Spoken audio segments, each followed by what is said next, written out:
ये माह परिवर्तन का है। इस माह का विशिष्ट परिवर्तन आपको सुख संसाधन की प्राप्ति कराने वाला होगा। सुख वृद्धि निश्चित रूप से होगी। जय श्री गणेश। नमस्कार, मैं आचार्य संजय द्विवेदी। मेरे समस्त प्रबुद्ध दर्शकों का मेरे चैनल पे हार्दिक स्वागत है। प्रिय दर्शकों, आज मैं मकर राशि का मार्च माह का मासिक राशिफल लेकर आपके सम्मुख उपस्थित हूं। मार्च माह में जो ग्रहों की स्थितियां बन रही हैं तथा जो ग्रहों का विशेष परिवर्तन इस माह में है, पंचग्रही योग है, उसके पश्चात त्रिग्रही योग है, यह आपको कितना लाभ देने वाला है अथवा कहीं पर समस्या देने वाला है। यदि समस्या है तो उसका क्या निराकरण है, संपूर्ण विश्लेषण मैं पूर्ण तर्क के साथ करने जा। प्रिय दर्शकों, इस राशिफल को आप अपने लग्न तथा राशि दोनों के अनुसार देख सकते हैं। मकर राशि के लिए द्वितीय भाव में 5 ग्रहों का योग बना हुआ होगा। राहु, सूर्य, बुध, मंगल, शुक्र तथा बुध यहां पर गोचर कर रहे होंगे। आपके तृतीय भाव में शनिदेव का गोचर चल रहा होगा। आपके षष्ठम भाव में गुरुदेव बृहस्पति गोचर कर रहे हैं। आपके अष्टम भाव में केतु का गोचर होगा। अब माह का पहला परिवर्तन 2 मार्च को ही हो जाएगा, जब शुक्राचार्य राशि परिवर्तन करके तृतीय भाव में पहुंचेंगे। शनि के साथ महायोग बनेगा। अपनी उच्च राशि में शुक्र का प्रवेश होगा। शुक्र के राशि परिवर्तन का विशेष प्रभाव का अलग वीडियो मैं बना रहा हूं, आपको अति शीघ्र प्राप्त हो जाएगा, क्योंकि विशिष्ट परिवर्तन है। मालव योग भी बन रहा है। शनि के साथ 19 वर्ष के बाद योग बन रहा है। यह अत्यंत प्रभावशाली होने वाला है। तथा इस माह में 14 मार्च को सूर्यदेव राशि परिवर्तन करके तृतीय भाव में पहुंचेंगे। त्रिग्रही योग आपके तृतीय भाव में बन जाएगा। सूर्य, शनि और शुक्राचार्य होंगे। 21 मार्च को बुध, जो वक्री अवस्था में राहु के अति निकट पहुंच चुके होंगे, वो वापसी करेंगे तथा आगे की ओर बढ़ते हुए जड़ दोष से मुक्त हो जाएंगे। कुछ विशेष प्रभाव प्राप्त होगा। तथा 26 मार्च को शुक्राचार्य का पुनः परिवर्तन होगा तथा ये आपके चतुर्थ भाव में, केंद्र के भाव में प्रवेश कर जाएंगे और केंद्र के भाव में इनका गोचर आरंभ हो जाएगा। अब क्योंकि ये विशेष स्थितियां आपकी बन रही हैं, द्वितीय भाव में 5 ग्रहों का योग प्रारंभ से ही होगा, तो यहां पर कुछ, क्योंकि यहां पर आपके लिए देखिए सूर्यदेव हैं, अष्टम भाव के स्वामी, भाग्य के स्वामी बुध भी होंगे। 2 विशेष भाव के स्वामी आपके सुख और लाभ के स्वामी मंगल भी होंगे। शुक्राचार्य जो आपके पंचम और कर्म के स्वामी होकर गोचर करें, तो प्रारंभ में कुछ समस्याएं तो अवश्य होंगी। यहां पर आपकी वाणी भी दूषित होगी। यहां पर आप बुद्धि का जो प्रभाव है उतना अच्छा प्राप्त नहीं कर पाएंगे। वाणी से अच्छा लाभ आप नहीं ले पाएंगे। परिवार के बीच में कुछ ना कुछ समस्याएं होंगी। वाणी के कारण कुछ विवाद की भी आशंका यहां पर होती है। बिना कारण से तनाव की स्थिति भी यहां पर बनती है। इस समय में प्रारंभ से आपको अपनी वाणी पर नियंत्रण रखना होगा, क्योंकि जब तक राहु यहां पर आपके द्वितीय भाव में है, ये आपको कहीं ना कहीं कुछ नकारात्मक प्रभाव देता रहेगा और समस्याएं उत्पन्न करता रहेगा, विवाद कराता रहेगा। प्रारंभ से ही कुछ सावधानियां आपको रखनी होंगी।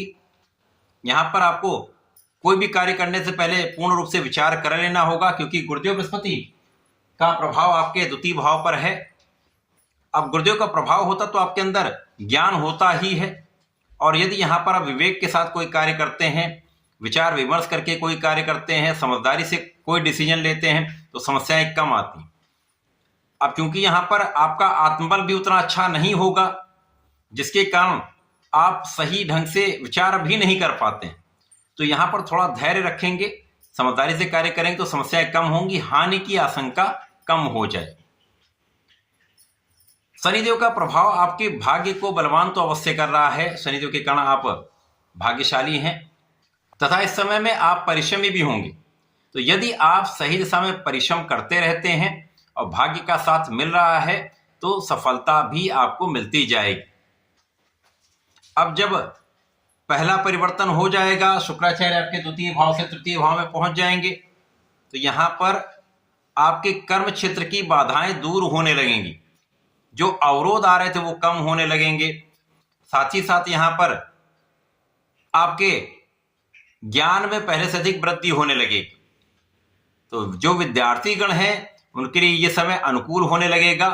आपका बुद्धि बल सही दिशा में आपको लाभ देने लगेगा। तो यदि आप परीक्षा देने जा रहे हैं, अब क्योंकि परीक्षा का समय चल रहा है तो जो विद्यार्थी गण उनके लिए यहाँ से समय आपका परिवर्तित होगा और आपको आपके क्षेत्र में, आपके विद्या के क्षेत्र में अच्छा लाभ देगा। केवल और केवल यहाँ पर सही दिशा में आपको प्रयत्न करने की आवश्यकता होगी। यहाँ पर आत्मबल आपका कम होगा तो यहाँ पर पिता का सहयोग लें, पिता से बात करें, उनका आशीर्वाद लें तथा सूर्यदेव को जल दें। ओम आदित्याय नमः का जप करें तो इस समय आपको विशेष लाभ होंगे। आपका कंसंट्रेशन अच्छा हो जाए। साथ ही साथ जो संतान के प्रति कुछ चिंता थी, संतान के स्वास्थ्य के जो चिंता थी, वो सब समस्याएं दूर होंगी। संतान पक्ष बलवान होगा, संतान सुख आपको प्राप्त होगा। साथ ही साथ यहाँ पर कार्य क्षेत्र में लोगों का सहयोग मिलने लगेगा, उच्चाधिकारियों के साथ मिलने लगेगा। तो आपका किया हुआ जितना भी प्रयास है उससे आपको धन का लाभ निरंतर प्राप्त होने लगेगा। और जब सूर्यदेव आपके तृतीय भाव में आ जाएंगे तो यहां से समस्याओं का निस्तारण होना आरंभ हो जाएगा, क्योंकि आपके आत्मबल के कारक सूर्य हैं, उच्चाधिकारियों के कारक प्रशासनिक सेवा और राजनीति के कारक सूर्यदेव हैं। तो यहाँ पर पिता के पक्ष से भी आपकी समस्याएं दूर होंगी, पिता का पूर्ण सहयोग भी आपको प्राप्त होगा। और आप यदि नौकरी कर रहे हैं तो जो आपको कठिनाई आ रही थी वो कठिनाइयां दूर हो जाएंगी। उच्चाधिकारियों के साथ, शासन प्रशासन के साथ आपका सहयोग बढ़ जाएगा, उनसे आपका लाभ बढ़ जाएगा। पिता के स्वास्थ्य की जो समस्याएं वो भी दूर होंगी, आंखों से संबंधित जो समस्याएं थी आपकी वो भी दूर होंगी। तो यहाँ पर आप पहले से बहुत अधिक स्वस्थ, बहुत अधिक परिश्रमी तथा बहुत अधिक फोकस्ड हो जाएंगे। अब जब यहाँ पर बुध मार्गी हो जाएंगे, इनका गमन आगे की ओर होने लगेगा। अब बुध यहाँ पर आपके लिए भाग्य के स्वामी है। अब भाग्य के स्वामी जब जड़ दोष से मुक्त हो जाएंगे तो भाग्य पहले से अधिक प्रबल हो जाएगा। तो भाग्य पहले से अधिक प्रबल होगा। साथ ही साथ नौकरी का भाव आपका अच्छा हो जाएगा, नौकरी में नए अवसर मिलेंगे। यदि आप अपने व्यापार को बढ़ाना चाह रहे हैं तो व्यापार बढ़ेगा, व्यापारिक समस्याएं कम हो जाएंगी, धन का अवरोध दूर हो जाएगा। इसके साथ जब शुक्राचार्य का परिवर्तन आपके चतुर्थ भाव में हो जाएगा, अब केंद्र के भाव में शुक्राचार्य आ जाएंगे, जो केंद्र के ही स्वामी हैं, अपने भाव को देखेंगे और ज्योतिष का नियम यहाँ पर फलीभूत हो जाएगा। जो ग्रह अपने भाव को, अपनी राशि को देखता है उसके भाव को कई सौ गुना प्रबल कर देता है। तो कार्य क्षेत्र में आपको पूर्ण सफलता मिलेगी। कार्य क्षेत्र में आपका किया हुआ परिश्रम, आपका किया हुआ प्रयास, आपकी योजनाएं पूर्ण रूप से सफल रहने वाली।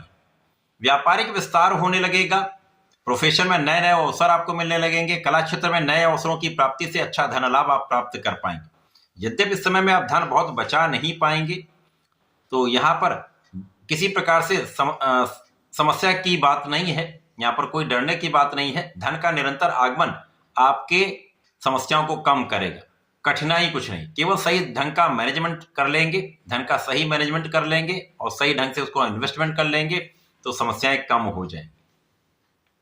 सुख वृद्धि इस माह में निश्चित रूप से होगी। धन का आगमन निरंतर होने लगा, कार्य क्षेत्र में आप सफल होने लगे तो सुख संसाधन आपके बढ़ सकते हैं। भूमि भवन वाहन का आप सुख प्राप्त कर पाएंगे। माता पिता के सुखों में वृद्धि होगी, माता पिता का आशीर्वाद भी प्राप्त होगा, लोगों का सहयोग भी प्राप्त होगा।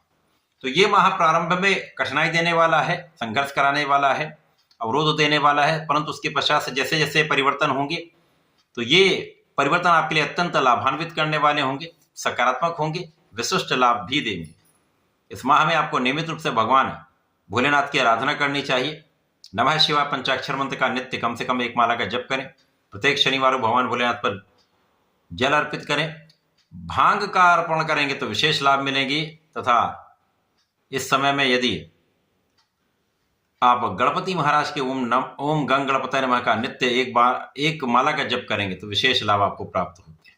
तो ऐसा करके इसका लाभ लें। धन्यवाद, नमस्कार।